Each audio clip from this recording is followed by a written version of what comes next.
ഇപ്പോൾ വരുന്ന വാർത്തയിലേക്ക്. സൈബർ തട്ടിപ്പിലൂടെ പാലക്കാട് സ്വദേശിയിൽ നിന്ന് 1,04,00,000 രൂപ തട്ടിയെടുത്ത തൃശൂർ സ്വദേശിയെ പോലീസ് പിടികൂടിയിരിക്കുകയാണ്. തൃശൂർ ചെറുതുരുത്തി സ്വദേശി ഇജാസ് ഇസ്മായിലാണ് പാലക്കാട് സൈബർ പോലീസിന്റെ പിടിയിലായത്. കഴിഞ്ഞ മാസമാണ് പാലക്കാട് മങ്കര സ്വദേശിയെ ഷെയർ മാർക്കറ്റിലൂടെ ലാഭമുണ്ടാക്കാമെന്ന് പറഞ്ഞ് പ്രതി കബളിപ്പിച്ചത്. ഇക്ബാൽ അറക്കലാണ് ചേരുന്നത്.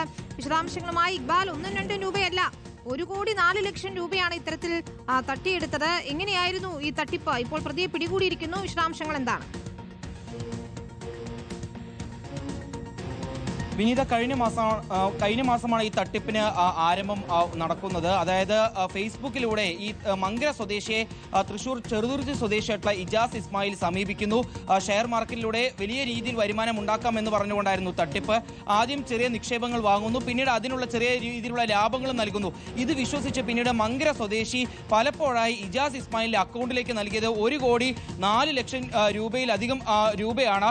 പിന്നീട് ഈ രൂപ യാതൊരു രീതിയിലും തിരിച്ചു ലഭിക്കാതായതോടുകൂടിയാണ് മങ്കര സ്വദേശി പാലക്കാട് സൈബർ പോലീസിൽ പരാതി നൽകുന്നത്. പിന്നീട് പോലീസ് നടത്തിയ അന്വേഷണത്തിനിടയിലാണ് ഷൊർണൂരിലെ ബാങ്ക് അക്കൗണ്ട് കേന്ദ്രീകരിച്ച് അന്വേഷണം നടക്കുന്നു. അതിന് പിന്നാലെ തൃശൂർ ചെറുതുരുത്തി സ്വദേശിയായിട്ടുള്ള ഇജാസ് ഇസ്മായിൽ പോലീസിന്റെ പിടിയിലാവുന്നു.